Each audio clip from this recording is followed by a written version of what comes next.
और 8वीं क्लास के जो स्टूडेंट है उनके लिए एक लेसन है जिसका नाम है सितारों की जिंदगी का सफर। मतलब जिसको हम बोलना चाह सकते हैं कि लाइफ साइकिल ऑफ स्टार्स। जो सितारे हैं, आसमान में टिमटिमाते हुए जो सितारे हैं, स्टार्स है, उनकी जो लाइफ है, जो उनका लाइफ साइकिल है, सितारों का तैयार होना, उनका पूरी जो लाइफ गुजारना, उसके बाद उनका खत्म हो जाना, फना हो जाना, ये करोड़ों अरबों साल का एक टाइम पीरियड होता है किसी स्टार के तैयार होने का। उसके बाद उसके ऊपर चेंजेस होना और उसके बाद उस सितारे का, उस स्टार का फना हो जाना, खत्म हो जाना, ये करोड़ों अरबों साल का टाइम पीरियड होता है। तो हमको आज यही देखना है कि स्टार्स क्या होते हैं। सबसे पहले तो हम स्टार्स का मतलब समझेंगे, उसके बाद कहकशाएं क्या होती है, गैलेक्सीज, उसके बाद हम जो स्टार्स है उन स्टार्स की कैटेगरीज देखेंगे। सूरज की कमी है तो जैसे हम जानते हैं कि हमारे सबसे नजदीक जो सितारा है, जो स्टार है, वो सन है, हमारा सूरज है। और जमीन पर जो है वो जिंदगी का जो मेन सोर्स है, सोर्स ऑफ एनर्जी है, जहां से हमको लगातार तवानाई मिल रही है और लगातार जो सोर्स है हमारा एनर्जी का, वो सोर्स ऑफ एनर्जी स्टार जो हमसे सबसे नजदीक जो स्टार है वो सूरज है। तो ये सूरज की कमियत को सामने रखकर हमने स्टार्स की कैटेगरीज बनाए हैं, वो भी हमको देखना है इसी के अंदर। लेकिन सबसे पहले हम ये देखते हैं कि स्टार्स क्या होते हैं। स्टार्स आसमान के अंदर करोड़ों अरबों सितारे हम देखते हैं। इनमें से कुछ स्टार्स ऐसे हैं जिनकी कमियत सूरज से कई गुना ज्यादा बड़ी है और कुछ ऐसे स्टार्स हैं, बल्कि बहुत सारे स्टार्स हैं, करोड़ों अरबों ऐसे स्टार्स हैं जिनकी कमियत सूरज से कम है। तो सबसे पहले तो स्टार्स वो होते हैं जिनकी अपनी खुद की लाइट होती है, जिनकी खुद की जो है वो रोशनी होती है। ऐसे आसमानी अजसाम को, ऐसी फल्की बॉडीज को, आसमान में नजर आने वाली ऐसी बॉडीज को हम स्टार्स कहते हैं। फिर हमने पिछली क्लासेस के अंदर में देखे हुए हैं कि स्टार्स के अलावा हमने प्लैनेट्स देखे हुए हैं जिनकी अपनी कोई लाइट नहीं होती, बल्कि जो स्टार्स के अराउंड में घूमते हैं। जो हमारी जमीन है, हमारी जमीन भी एक प्लैनेट है और ये सूरज के खिलाफ घूमती है। हमने निजाम शमसी यानी सोलर सिस्टम देखे। तो सोलर सिस्टम के अंदर एक स्टार है सूरज, उसके आसपास जो है गर्दिश करने वाले जो है वो प्लैनेट्स है, प्लैनेट्स के अराउंड में घूमने वाले सैटेलाइट्स है। सैटेलाइट्स की फिर दो कैटेगरीज है, आर्टिफिशियल सैटेलाइट, नेचुरल सैटेलाइट। इस तरह से सब मिलाकर, चाहे वो आर्टिफिशियल सैटेलाइट हो, नेचुरल सैटेलाइट हो और दूसरी बॉडीज है एस्टेरॉइड्स वगैरह, ये सब स्टार के अराउंड में घूम रहे हैं। और स्टार के अराउंड में घूमकर एक सोलर सिस्टम, जिसको हम हमारी हद तक जो है वो हमारे सूरज को अगर सामने रखकर बात करें तो हम जो है वो सोलर सिस्टम बोल सकते हैं। ऐसे स्टार्स जो दूसरे स्टार से आसमान में, उनके अपने सोलर सिस्टम हो सकते हैं, उनके अराउंड घूमने वाली अपनी कुछ बॉडीज हो सकती है। तो स्टार्स के अराउंड में घूमने वाली बॉडीज होती है प्लैनेट्स, सैटेलाइट्स वगैरह। अब इस तरह के करोड़ों स्टार्स मौजूद है हमारी गैलेक्सी के अंदर। गैलेक्सी करोड़ों अरबों सितारों का झुरमुट होता है, ग्रुप होता है।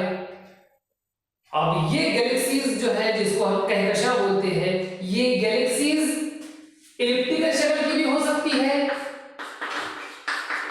उसके बाद इर्रेगुलर शेप की भी हो सकती है। इस तरीके से डिफरेंट उसकी शेप हो सकती है गैलेक्सीज की। और इस तरह की करोड़ों अरबों गैलेक्सीज जो है वो पूरी कायनात के अंदर, पूरे यूनिवर्स के अंदर जो है मौजूद है।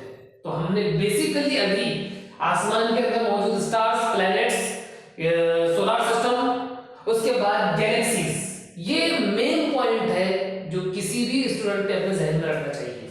इसके बाद जो है हम देखेंगे कि स्टार्स की जो है वो कैटेगरीज कौन कौन सी है, हम उनको किस बेस पर जो है वो अलग अलग इसमें डिवाइड कर सकते हैं।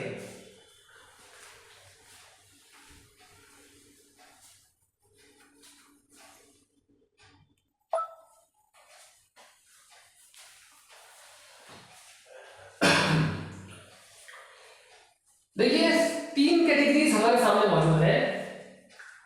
पहली कैटेगरी के अंदर हमने उन स्टार्स को रखे हैं जिनकी कमियत, जिनका जो मास है वो सूरज से 8 गुना कम है।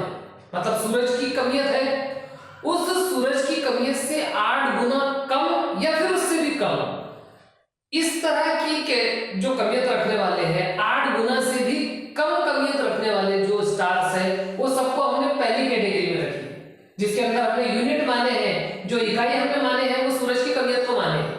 सूरज की कमियत से 8 गुना कम वाले स्टार्स ये पहली कैटेगरीज के अंदर है, और इसमें भी लाखों करोड़ों स्टार्स मौजूद है। जबकि दूसरी कैटेगरी जो है उसके अंदर ऐसे स्टार्स मौजूद है जिनकी कमियत, जिनका जो मास है वो मास या तो सूरज से 8 गुना बड़ा है या फिर 8 से भी ज्यादा 25 गुना तक मौजूद है। मतलब दूसरी कैटेगरी में सूरज से बड़े स्टार्स मौजूद है, और वो स्टार्स कैसे हैं जिनकी कमियत या तो सूरज से 8 गुना बड़ी है या फिर उससे भी ज्यादा बड़ी है। उससे भी ज्यादा मतलब 25 गुना तक, 8 गुना से 25 गुना ज्यादा है। ऐसी कैटेगरी में उस रेंज के अंदर हमने इन स्टार्स को रखी है, इन सितारों को रखे हैं दूसरी कैटेगरी में। और तीसरी कैटेगरी में ऐसे स्टार्स हैं जिनकी कमियत सूरज की कमियत का 25 गुना है या फिर उससे ज्यादा है। ये सबसे बड़े स्टार्स हैं, उसके अंदर फिर करोड़ों अरबों स्टार्स मौजूद है और सारे स्टार्स उसके अंदर मौजूद है। तो हमने 3 कैटेगरीज बनाए हैं। पहली कैटेगरी के अंदर सूरज से छोटे स्टार्स, और दूसरी और तीसरी कैटेगरी के अंदर ये सूरज से बड़े स्टार्स है। ये these are bigger than the mass of the sun।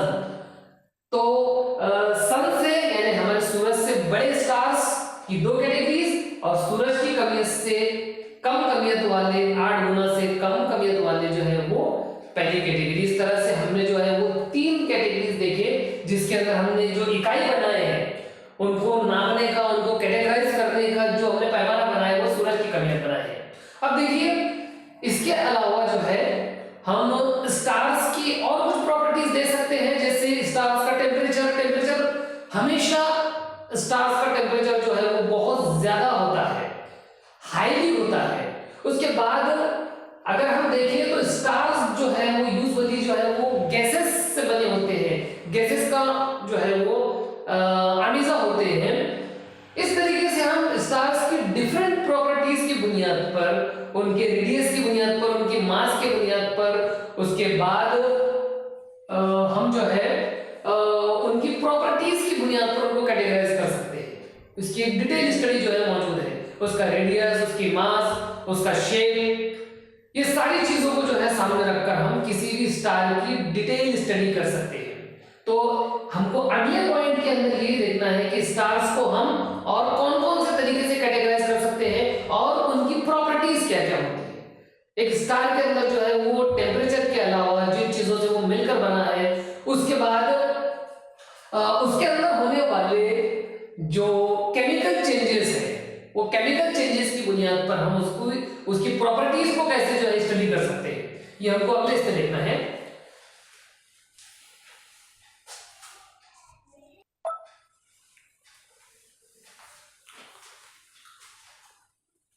हमारे सूरज की अगर हम स्टडी करें और हमारे सूरज के बारे में, हमारा सूरज जो स्टार है, इस स्टार के बारे में अगर हम स्टडी कमियत वगैरह के बारे में कुछ मालूमात हमारे पास मौजूद है। जैसे सूरज की कमियत 2 मल्टीप्लाइड बाय 10⁻30 किलोग्राम है। इसके अंदर मौजूद मास यानी कि कमियत, जितना मटेरियल इसके अंदर मौजूद है वो सारा मटेरियल, उसकी कमियत, ये अगर हम किलोग्राम में अगर नापे तो वो जो है वो आती है 2 × 10⁻30 किलोग्राम। किलोग्राम की शक्ल में अगर हम ले तो ये एक फिगर हमारे सामने मौजूद है जो हमारे सूरज के बारे में हम जो है बोल सकते हैं। इससे कई गुना बड़े स्टार्स भी मौजूद है हमारे सूरज की कमियत से, ज्यादा कमियत वाले और कम कमियत वाले। जैसे अभी हमने देखे कि किस तरह से 8 गुना कम कमियत वाले एक पूरी कैटेगरी मौजूद है, उसके बाद 8 गुना से 25 गुना वाले भी मौजूद है और उससे ज्यादा वाले भी मौजूद है। तो हम अपने स्टार के बारे में अगर देखें तो उसकी कमियत हमारे पास मौजूद है। उसके बाद उसका जो रेडियस है, सूरज का रेडियस सेंटर से तो बाउंड्री तक का डिस्टेंस, एक रेडियस अगर हम देखें तो हमारे स्टार की रेडियस अगर हम उसका निष्पुत्र अगर हम किलोमीटर के अंदर नापें, किलोमीटर में अगर उसको कैलकुलेशन करें तो हमारे पास 6,95,700 किलोमीटर का फिगर मौजूद है और ये रेडियस है हमारे सूरज का। इससे बड़े रेडियस वाले, मैंने अभी आपको बताया, इससे बड़े रेडियस वाले जो स्टार्स है वो भी मौजूद है और इससे छोटे वाले, लेकिन किलोमीटर में अगर हम नापते हैं तो हमारे सूरज का जो रेडियस है वो 6 लाख या 7 लाख के बीच में है, 6,95,700 किलोमीटर के आसपास। ये रेडियस की बुनियाद पर हम जो है सूरज के बारे में बोल सकते हैं। उसी तरह से टेम्परेचर की बुनियाद पर अलग अलग कैटेगरीज मौजूद है। टेम्परेचर अगर हम उसकी सरफेस का टेम्परेचर देखें, सतह के ऊपर जो उसकी सरफेस मौजूद है, उस सरफेस का टेम्परेचर अगर हम देखें तो वो मौजूद है 5,800 केल्विन के आसपास, जो अपने आप में बहुत हाई है, बहुत ही हाई लेवल का टेम्परेचर मौजूद है सिर्फ उसकी जो है वो सरफेस के ऊपर। और अगर हम उसके अंदर जाए, उसके सेंटर तक अगर जो है हम उसका एक अंदाजा लगा सके तो उस अंदाजे के हिसाब से अगर हम देखें तो उसका टेम्परेचर जो है ये और भी हाई फाई हो जाता है, 1.5 × 10⁻7 केल्विन तक। मतलब जैसे जैसे हम उसकी गहराई में जाएंगे, हम उसके अंदर की जो है सेंटर तक पहुंचेंगे तो उसका टेम्परेचर वो बढ़ता जाएगा, इंक्रीज होता जाएगा और इंक्रीज होते होते उसकी जो एक अंदाजा है, एक जो है सपोज हमने किए हैं कि उसका अंदाजी सेंटर का जो टेम्परेचर है वो इतनी फिगर तक है, जबकि अरबों साल के अंदर उनकी जो है वो लाइफ होती है, उनका जो टाइम पीरियड होता है, क्योंकि लगातार स्टार्स के ऊपर या हमारे सूरज के बारे में अगर हम देखें तो हमारे सूरज पर लगातार जो है वो लाइट एनर्जी और हीट एनर्जी जो है उसके अंदर से रिलीज हो रही है। अलग अलग तरह के केमिकल चेंजेस उसके अंदर आ रहे हैं और इन केमिकल चेंजेस की वजह से लाइट एनर्जी तैयार हो रही है, उसके बाद हीट एनर्जी तैयार हो रही है और ये लाइट एनर्जी, ये हीट एनर्जी लगातार उससे निकल रही है, डिक्रीज हो रही है। और ये डिक्रीज होने का जो प्रोसेस है, ये प्रोसेस कोई 1 साल 2 साल का प्रोसेस नहीं है, बल्कि करोड़ों अरबों साल से चलता आ रहा है ये प्रोसेस और आगे भी जो है ये अरबों साल तक चलता रहेगा। एक अंदाजे के मुताबिक हमारे सूरज की जो लाइफ है, जो उसकी शुरुआत है वो 4.5 अरब साल जो है उसकी एक साइंटिस्ट ने जो है उसकी लाइफ जो है वो अंदाजा लगाया है। तो 4.5 अरब साल पुराना जो है हमारा सूरज है और लगातार इन अरबों सालों से लगातार ये एनर्जी को रिलीज कर रहा है। हमारी जमीन पर, हमारी दुनिया के अंदर जो एनर्जी का सबसे बड़ा सोर्स है, अभी मैंने आपको बताया कि सबसे बड़ा जो सोर्स है जहां से हमको एनर्जी मिल रही है और लाइफ जो मौजूद है, जो जिंदगी मौजूद है, वो जिंदगी की मौजूदगी के लिए सूरज जो है ये सबसे ज्यादा, जिसको बोलना चाहिए हम ये बोल सकते हैं कि सबसे ज्यादा जरूरी जो है वो सूरज है। जिसके बगैर जो है जिंदगी का तस्वुर ही नहीं है, क्योंकि हम खुद जानते हैं कि हमको जो पेड़ पौधों के जरिए, जो फोटोसिंथेसिस के जरिए जो खाना तैयार हो रहा है, उसी पर तमाम जानना मौजूद है। और डायरेक्टली या इनडायरेक्टली सारी जिंदा चीजें जो है वो सूरज के ऊपर टिकी हुई है, क्योंकि एनर्जी का जो सोर्स है main that is only son.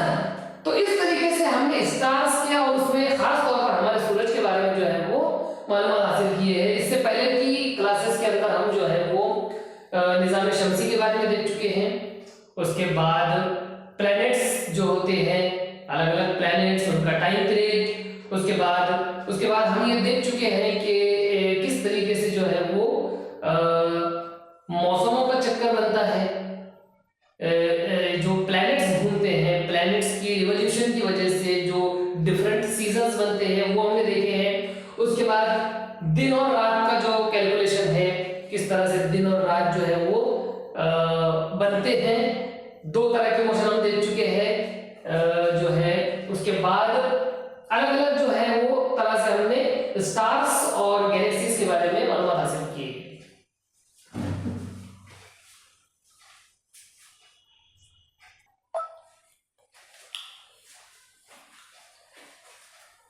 देखिए, इसके बाद हम इवोल्यूशन के बारे में बात करते हैं।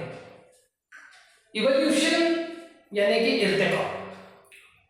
इर्तिका मतलब किसी चीज के अंदर होने वाली, धीरे धीरे होने वाले जो चेंजेस है, जो उसके अंदर होने वाली मामूली तरीके से या ग्रेजुअली स्लोली होने वाले जो चेंजेस है, जो तब्दीलियां हैं, उसको हम इवोल्यूशन बोलते हैं।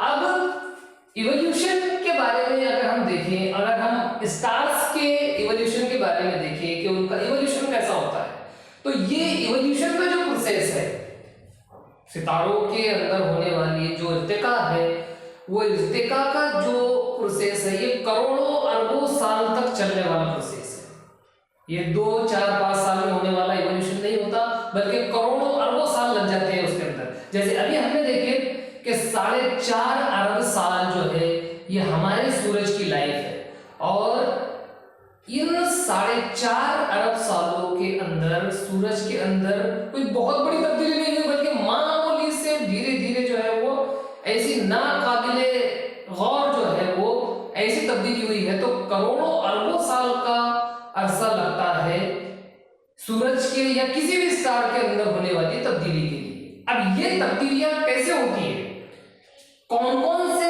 ऐसे पॉइंट्स हैं जिनके बारे में हम डिस्कस कर सकते हैं कि तब्दीली इन चीजों में हुई है, करोड़ों अरबों साल के बाद हो या उससे भी ज्यादा सालों के बारे में हो, लेकिन तब्दीलियां किन चीजों में हो रही है, तो वो पॉइंट है सबसे पहले तो डेंसिटी, जिसको हम कसाफत बोलते हैं। डेंसिटी मतलब उसकी अंदर मौजूद मटेरियल की क्वांटिटी, जो मटेरियल उसके अंदर मौजूद है, जो मास उसके अंदर मौजूद है, उस मास के अंदर कितनी कमी आ रही है।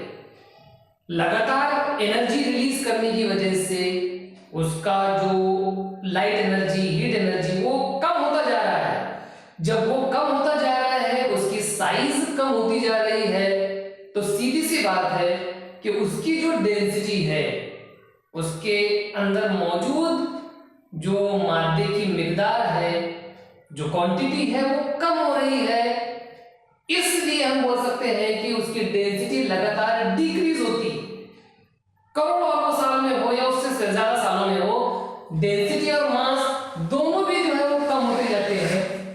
उसके बाद शकली कुव्वत यानी कि ग्रेविटेशन, जब मास कम हो रहा है तो सीधी सी बात है कि ग्रेविटेशनल फोर्स भी कम होगी, क्योंकि मास जो है वो ज्यादा रहेगा तो कुव्वते कशिश जो है वो भी ज्यादा रहेगी। लेकिन जब मास कम हो रहा है, डेंसिटी जब कम हो रही है, तो फिर उसकी ग्रेविटेशनल फोर्स, जकड़ कर रखने वाली जो फोर्स है, जमा करके रखने वाली जो फोर्स है, वो भी कम हो जाती है। और एनर्जी जिसके अंदर जो लाइट एनर्जी या इलेक्ट्रोमैग्नेटिक एनर्जी या फिर हीट एनर्जी, जितनी भी टाइप की एनर्जी उसके अंदर मौजूद है, वो लगातार उससे बाहर निकलती रहती है। तो मास, एनर्जी, ग्रेविटेशन, ये सारे के सारे उसके अंदर डिक्रीज होते हैं। करोड़ों अरबों सालों के अंदर उसको फना होने के लिए, खत्म होने के लिए करोड़ों अरबों साल का वक्त लगता है।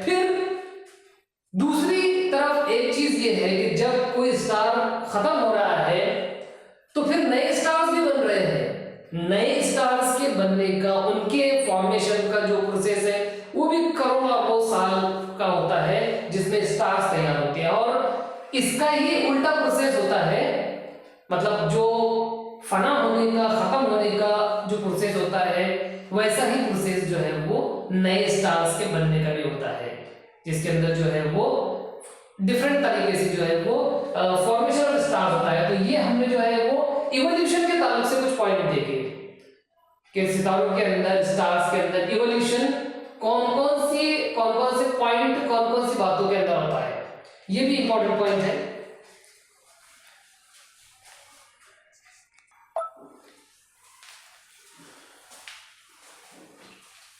देखिए, एक इंपॉर्टेंट पॉइंट जो है हमारे सामने मौजूद है, दैट इज लाइट ईयर का। अब देखिए, हम एक चीज देखना चाहते हैं कि स्टार्स को, जो सितारे हैं, उनके बीच की फासला इतना ज्यादा होता है कि उस फासले को हम मीटर में या किलोमीटर में जो है नाप नहीं सकते। ये सारी इकाइयां छोटी हो जाती है, बहुत कम हो जाती है। तो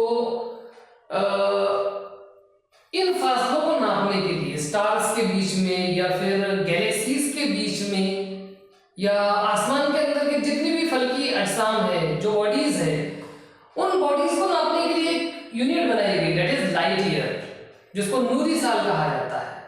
अब नूरी साल क्या होता है? सबसे पहली बात तो ये है कि जो लाइट ईयर है ये फासले की इकाई है। This is the unit of distance, this is the unit of distance. ये फासले को नापने की इकाई है, ना तो ये लाइट की इकाई है, ना टेम्परेचर की इकाई है, ना वक्त की इकाई है, बल्कि लाइट ईयर जो है सबसे पहले तो ये फासले की इकाई है। अब फासला कितना, ये हमारे सामने पैदा होता है, सवाल पैदा होता है कि लाइट ईयर कितने फासले को कहेंगे हम।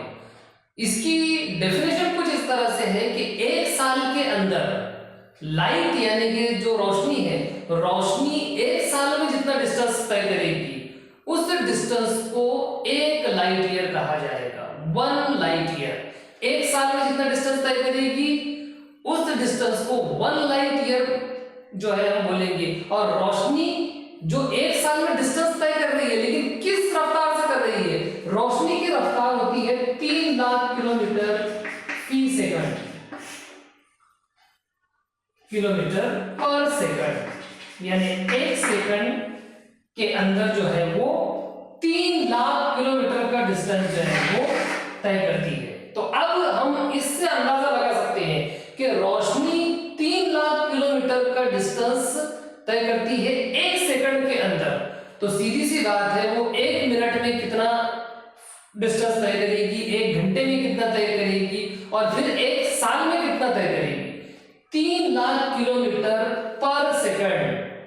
इस स्पीड से जो है वो लाइट ट्रैवल कर रही है, रोशनी सफर कर रही है, और वो सफर करते करते 1 साल में जितना डिस्टेंस तय करेगी, उस डिस्टेंस को हम लाइट ईयर कहेंगे।